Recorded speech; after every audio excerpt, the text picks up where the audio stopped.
Dave Hurwitz here at ClassicsToday.com, here to talk to you about the history of Vivaldi's Four Seasons as we experienced it growing up with some of the best recordings of it. Now, this piece, as you know, has been recorded so many millions of times. I mean, it's become a cultural icon, a monument. And, it was basically unknown for most of its career until the 1920s and 30s when the Vivaldi Renaissance began. I can't even pretend to have listened to most recordings of it. I can't pretend to have even listened to the majority of recordings of it. I have no clue how many there are. I'm not going to try and count them. But what I can tell you is that there has been a progression of our understanding of how the piece sounds and how it should be played. And I propose to take you through that progression so that you can hear and sample for yourself, if you want, some of the best versions from each era of the Four Seasons, starting with the stereo era. I mean, I'm not going to go back that far, but let's start with the mid-50s, 60s. Back in the day, the only way you heard Baroque music for orchestra was played by a standard symphony orchestra, usually in some arrangement. And the Four Seasons would be played by that orchestra with its star conductor, and usually it was a vehicle for the orchestra's concertmaster because the music isn't terribly difficult to do, and it gave them a chance to show off, and it didn't upstage the star conductor. There's really very little to conduct in this music. As you know, most often it's played now in Baroque ensembles with no conductor at all. The violinist is a leader, or the harpsichord player is the leader, or they're sharing between them or something. It was not designed to require a virtuoso conductor as we understand the term. And so you might hear something like this one. This is the New York Philharmonic under Leonard Bernstein doing Vivaldi, including the Four Seasons. And if you look really carefully in the booklet, you will find that the solo violinist is John Corigliano, the New York Philharmonic's then concertmaster. And the version is an arrangement for modern symphony orchestra, of course, with the continuo part written out and everything so that nothing had to be improvised. And that's the way we heard the Four Seasons. Eugene Ormandy and Philly made a recording of it. A lot of orchestras and conductors made recordings of the Four Seasons as one of their forays into the glories of the Baroque, something that happened very infrequently in the catalog. But then what started to happen was the rise of the chamber orchestra. And these orchestras began to play Baroque music as well as early classical pieces and pieces written for smaller ensembles, and also 20th century music written for chamber orchestra, for example, written for Paul Zacher, in Basel, things like the Bartók Divertimento and works of that sort that were written specifically for smaller performing forces, and Stravinsky's L'Histoire du Soldat, and that kind of repertoire. Dumbarton Oaks, the Dumbarton Oaks Concerto, and Barber's Capricorn Concerto, and the list of pieces written for those ensembles is enormous. It goes on forever, and became a major 20th century aspect of the repertoire. But some of these ensembles specialized in Baroque and classical music, and none did more so than I Musici, the Italian group. Now, sometimes they would have a star violinist, sometimes they would have one of their regular guys. They recorded the Four Seasons about 150 times with everybody who led them at one point or another. They did it in analog, they did it in digital. Their performances were very, very beautiful. These were crack string ensembles. They were wonderful, wonderful players, and they had a real affinity and style for the music. Of course, the playing style was modern. It was full of vibrato, the instruments were modern, it sounded sweet and lovely, but also perky and rhythmic and delicious, and there was no reason not to enjoy it then, and there's no reason not to enjoy it now. I would still recommend I Musici in the Four Seasons, and for a lot of American and British listeners, before Philips, which was an import label and somewhat hard to source, at least in the US, for much of the 60s and 70s, we had, of course, Neville Marriner with the Academy of St. Martin in the Fields. Equally well done, beautifully played, stylish, poised, nicely recorded in modern sound. These were the performances we grew up with when we began to realize that the Baroque repertoire was a world unto itself, something that could be completely different in sonority and sound and shape and style from the Philadelphia Orchestra with Eugene Ormandy or the New York Philharmonic with Leonard Bernstein or any of those groups. And it was an exciting thing. It was a discovery. And one of the ways we discovered this was by hearing the Four Seasons done in this chamber music style, shall we say. You couldn't really yet call it the Baroque authentic style, not that today's Baroque authentic style is all that authentic, but it was the Baroque style that we have come to regard as that, as authenticity, and that hadn't quite happened yet. In the meantime, as you know, every star violinist finally found the Vivaldi because it was a great star vehicle. So Yitzhak Perlman made her recording, his recording, and Sophie Mutter made her recording with the Berlin Philharmonic and Herbert von Karajan. You know, these big orchestras started to do the work with important soloists, and the work was also sold as a solo violin vehicle, although it really isn't. I mean, it isn't really.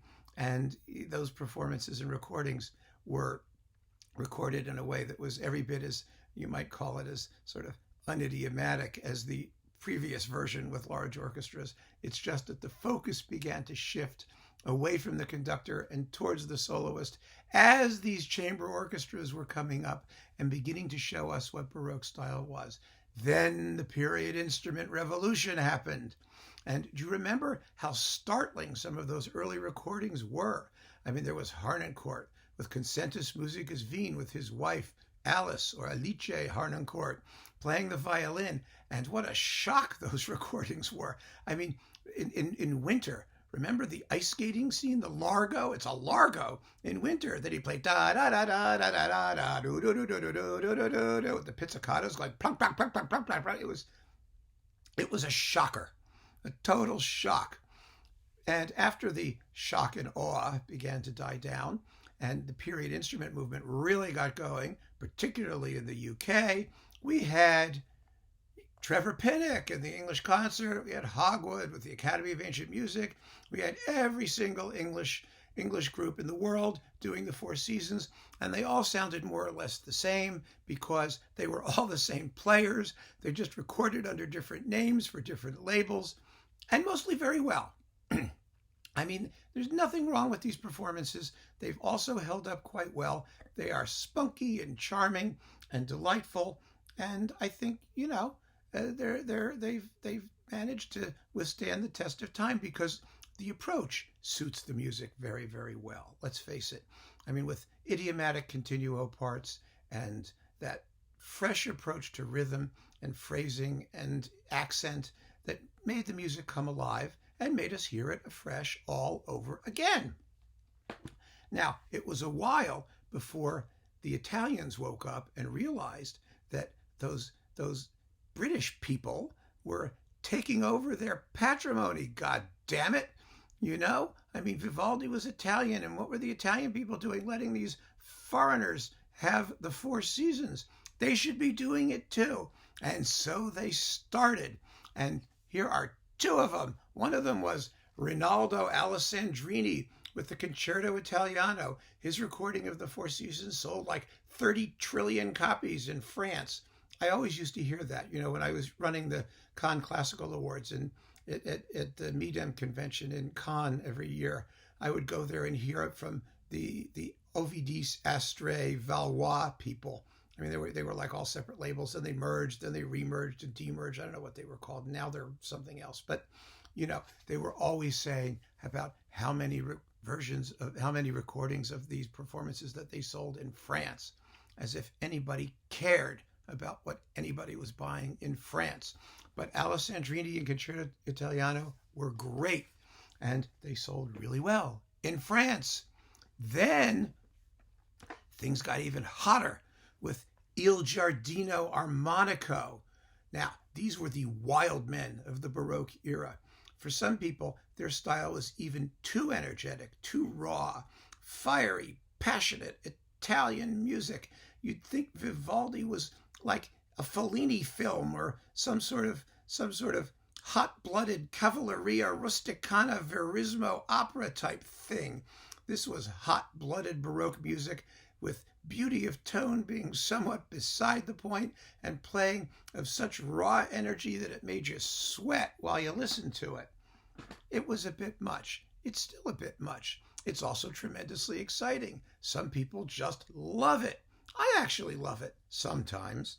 And, once in a while, it's delightful to take out and listen to. And they, of course, were a very, very talented group who knew what they were doing. And their Four Seasons is a thrill. Things began to come full circle, however, because you began to find Baroque instrumentalists who became famous soloists in their own right. So then we started to hear famous Baroque violin players with Baroque ensembles playing the Four Seasons as a star vehicle. One of them was this guy, Giuliano Carmignola, on Sony. He did a very, very fine recording of the Four Seasons with the Venice Baroque Orchestra, but he was pushed in his career as a soloist. This was not a Vivaldi album. It was a Carmignola album. I don't know where he's gone, to be honest with you. I mean, what happened? He started making these recordings for Sony just as the, entire classical music industry went through its last great implosion. And so he kind of imploded along with them. But it was a very, very good recording. And it was billed as a star vehicle for the violinist. Although, of course, as with all of these versions, it really wasn't, because the piece, although it requires a solo violin or more than one, is really by modern standards not of the technical virtuosity we expect in our typical violin concertos. And in addition, the programmatic element, the color and the character of the music tends to change the focus and push it away from simply being a star vehicle for a violinist. I mean, there's a wider programmatic purpose to the music, that is the depiction of the seasons. And if you know the work, each one is accompanied by a sonnet that Vivaldi was supposedly using as his programmatic inspiration. And so they each have a plot line, an interior plot line, dogs barking in the summer and dancing of the harvest in the fall and lots of storms and weather and stuff like that. So, there's more to the music than just fiddling. Anyway, all of which leaves us with a question, for me anyway, which is the recording of the Four Seasons that I go to, and maybe you'll want to as well, when you want to hear the work in all of its Baroque and virtuosic and programmatic and coloristic variety. And for me, it's this one. I have always loved this. This is Niels Erik Sparf with the Drottningholm Baroque Ensemble on Bis. It doesn't have any couplings. It's just the Four Seasons. It is luminously recorded. The playing is magnificent. One of the things that I always enjoyed about this is that Sparf, he came from the folk fiddling tradition. And for me, he captures the programmatic elements, the rusticity of the music, its color, its roots in folk song and dance, better than just about anybody. It's a performance I love dearly. And when I just want to hear the Four Seasons for itself, because I love it, because it's wonderful, then this is the one that I choose. Niels Erik Sparf with the Drottningholm Baroque Ensemble on Bis for the Four Seasons on period instruments. And that is my choice for the Four Seasons. I hope you've enjoyed this little chat through recorded history with one work, and I hope that you will keep on listening. Thank you.